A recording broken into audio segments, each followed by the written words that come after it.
So this is the biggest pet fair in the world right here in Pomona, California. This happens to be the Aquarium Super Show. In here you're gonna find saltwater fish, freshwater fish, fish supplies, aquarium supplies, everything you need to keep your fish happy and healthy at home. So I'm gonna take a tour of the Aquarium Super Show and I'm gonna show you guys the best of the best of the aquariums and aquarium keepers that are right here at the Aquarium Super Show.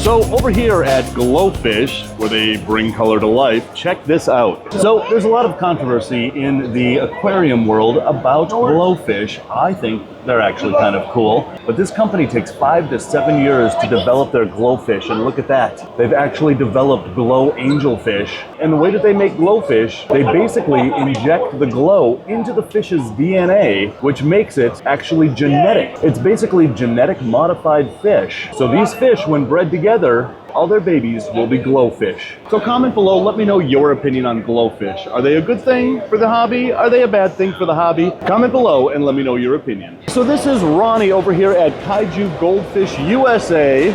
And you have some really amazing goldfish here. Tell me all about them. So these are what you call a fancy goldfish. So they come in different varieties. Right now you're looking at the what's popularly known as the Oranda goldfishes. So as you can see, they come in different colors. So you have the red whites here that you can see in front of you, and the ones with the more colorful, more colors at the back are popularly known as the calicos.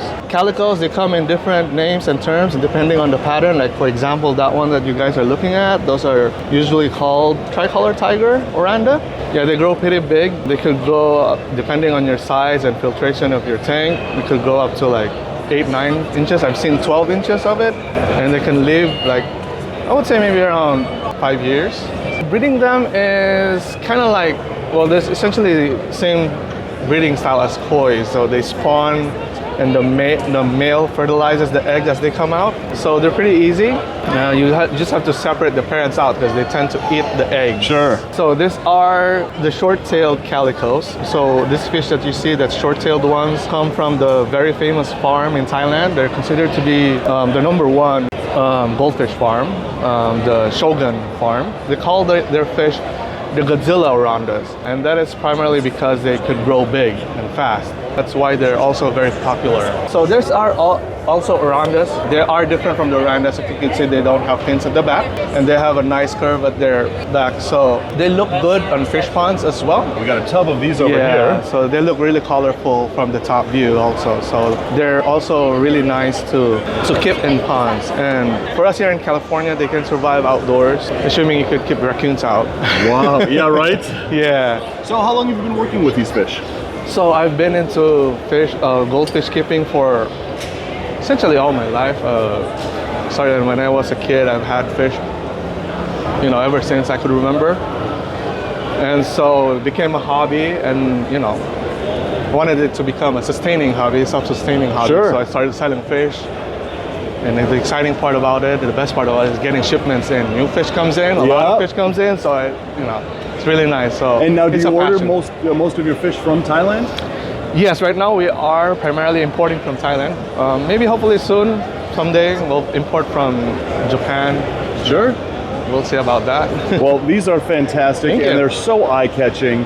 And in this entire expo, you seem to draw the biggest crowd with these guys. One of the things that you gotta love about these guys is their heads. Yes, the heads, and a lot of people also like the tails, where they look very elegant. Yes. Yeah, depending on what you're looking for, you could see the short tails have more like highlighting the body, and the long tails are highlighting their elegance when they swim in the water.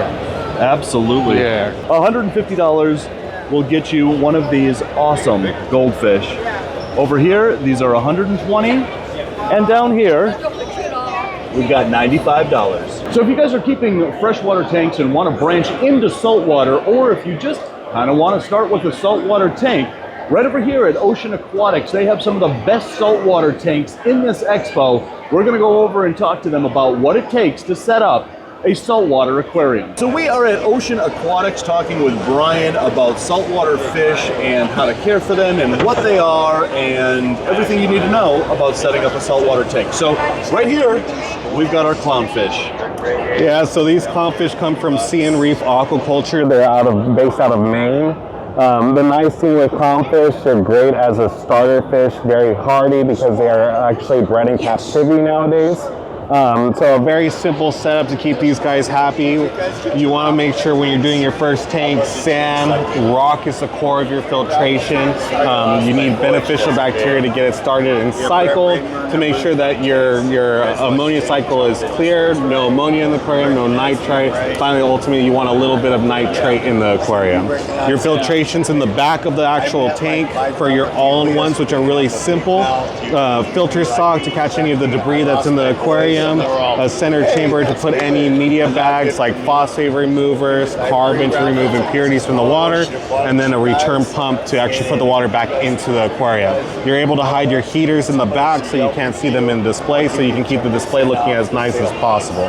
Clownfish accept multiple different types of foods. They can handle different kind of parameter changes, like if temperature's shifting a little bit, they're totally okay with that. But typically any saltwater aquarium you want to keep at about 78 degrees, and all your fish will be happy at that point. So let's talk a little bit about the different morphs of clownfish. So we're looking at, some of these look pretty typical clownfish, but some of these are really amazing. Yeah, so Nemo has been upgraded a little bit. Yes, he has. So of course you have your classic Ocellaris, like this guy right here, if you can get a focus on him. Those are of course tried and true. Some people love those above all.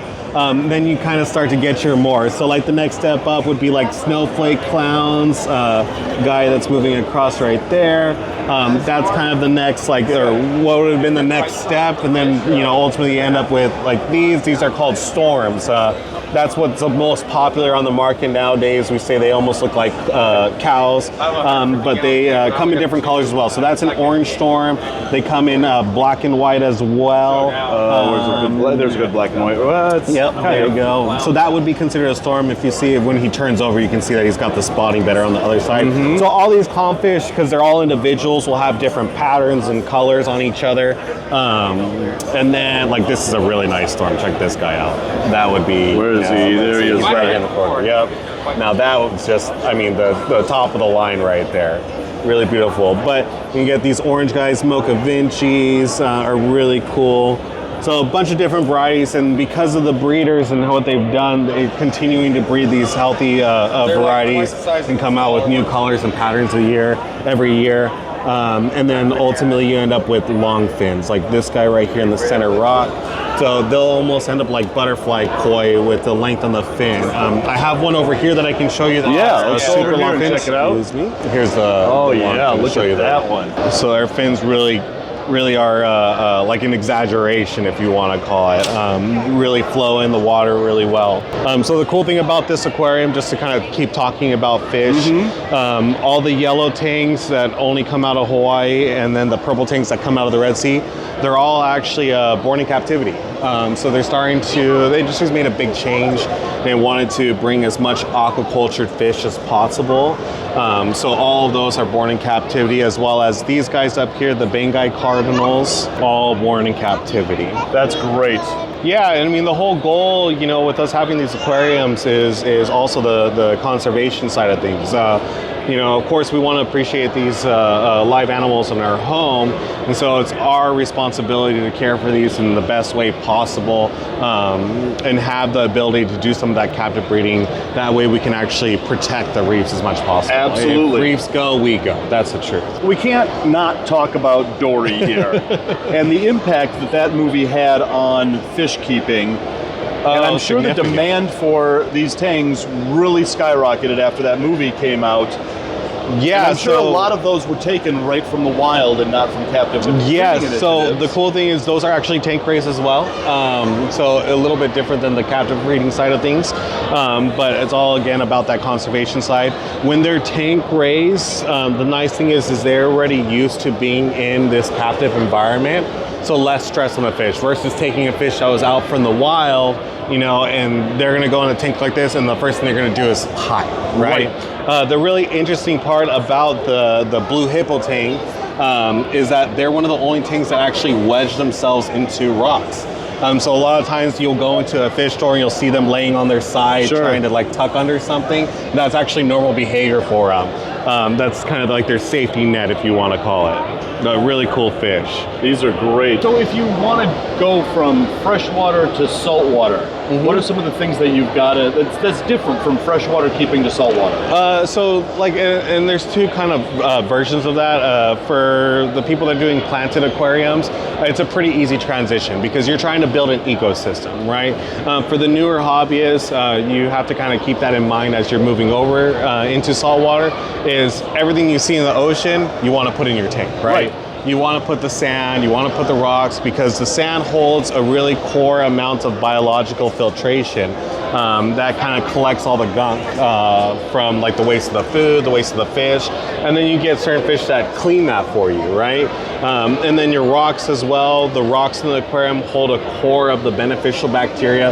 There's actually not a lot of bacteria in the actual water column. And so rock's essential, not just for the bacteria, but that's what keeps fish comfortable, you know? Again, trying to just keep everything as much close to the ocean as possible. Where do you see all your fish? You see your fish in the reef, and they're all out and about, even when divers are swimming by. But that's because they have all these holes that they can go into and hide at any given time. So all about making sure that our fish are comfortable in their environment. More comfortable they are, the more likely you are to see them swimming around and interacting with you. So bettas are getting more and more popular all the time, and right over here they have some of the most incredible bettas you guys have ever seen. So here we have Jackson at Bob's Tropical Fish. Where is Bob's Tropical Fish located? Bob's Tropical Fish is in East Los Angeles. It's right in the border between Monterey Park and East Los Angeles. And you guys specialize in bettas. Yes, we do specialize in bettas. And you have some really amazing bettas here, and we're going to take a look. Yeah, let's take a look. As far as like giant bettas, not too many people carry these. We definitely bring them in. We specialize in bringing bettas in from Thailand. We're Thai ourselves, so we bring them in from specific breeders. Our breeders either deal with specifically giant bettas, half moon bettas, HMPK bettas, and you know, it sounds like a bunch of mumbo jumbo, but basically it's just the type of betta it is, like what their fins look like, right? And the structure of the betta, the size. They got Dumbo ears, which are over here, so we got koi Dumbos. Those are very charming. And then the giant bettas, obviously, you can tell the size of them next to each other. These are the giant half moon bettas. And then we also carry some of the females as well. Some of the specialty bettas that we also carry will be like, they call it a blue rim betta. And we get those in different types of qualities where, you know, you got competition grades, where the blue line is much more clear and a lot more straight, more cut. So a lot of people go to fish stores and they see these in tiny little things. Is that the proper way to keep a betta? So bettas, there is kind of like this myth where they need to be in a much larger environment. Where they're bred in Thailand, they actually keep them in very small environments because there's so many of them. And, you know, they can actually live their lifespan. And even these, we show these displays like this because we want to let people know that they can be kept like this. Now, having a filter in there makes a big difference. Or if you want to keep them in a small container, keeping up with the water change is very important. Absolutely. All right, so let's move over to this rack over here because I see some really nice ones over here. Sure thing. I'm pretty partial to bettas that have a lot of fins like this. Yes, so these are half moons, and they call it a super red half moon. The only thing that I always give people a warning, especially for beginners for bettas, the larger fins are definitely more attractive, but they can catch diseases a little bit easier because they tend to either nip at their fins in smaller environments, and that's why you want to keep them in a little bit bigger environment. They also get fin rot a little bit easier compared to like the short tails. That doesn't really happen, but not difficult to care for. just a little bit to keep an eye on. Right. So the bigger the fin, the bigger the net to catch all those diseases. Definitely. So those are our avatar betas, or sometimes they call them black star. This version is like the silver star. So it's a silver coloring in their dots instead of the blue coloring. That's also an HMPK. HMPK stands for half moon plakat. And plakat is actually the Thai word for fighting fish. Fighting fish. Gotcha. Yes. We've got this one up here that is really eye-catching. And that's also a plakat as well. It's usually the shorter fin betas, but it's the Dumbo ear version. So that's why it's got the bigger pectoral fins that are on the side. Over here is where we keep our hybrids. So hybrids, they come from very different parts of Thailand. Some are northern Thailand, some are in the southern Thailand, and they usually have spade tails. And with hybrids, you're gonna see like these perfect spade tailed tails. I mean, it sounded a little bit weird when I said it, but it looks great. But we got it. We got it. And they have so many different versions. Like you got the embellis where they got like two tones. We keep them in this water over here. It looks like it's a little yellow. It's just, yeah, I was going to ask about that. Yeah, they're basically, it's tannins. So the tannins, it's not a necessary thing for them, but it actually brings out more of their color. They enjoy it. They love it. They want to actually breed, their breeding habits. These are actually a personal favorite of mine. They haven't really caught on too much over here in the States. Right. But I keep trying to bring them in and push them because I love them myself. Yeah, they are amazing. So thank you so much for showing off your bettas. These were one of the first fish that I had when I was a kid. And I just love seeing them. So thank you for all the info. Oh, thanks for having me. All right. So that is the Aquarium Super Show here at the LA Pet Fair. I don't know if this is going to be a permanent thing when the Reptile Expo is going on or not, but I'm going to put the link to this LA Pet Fair in the description below. Go check it out. And guys, as always, thanks for watching. And until the next adventure, love the planet and rattle on.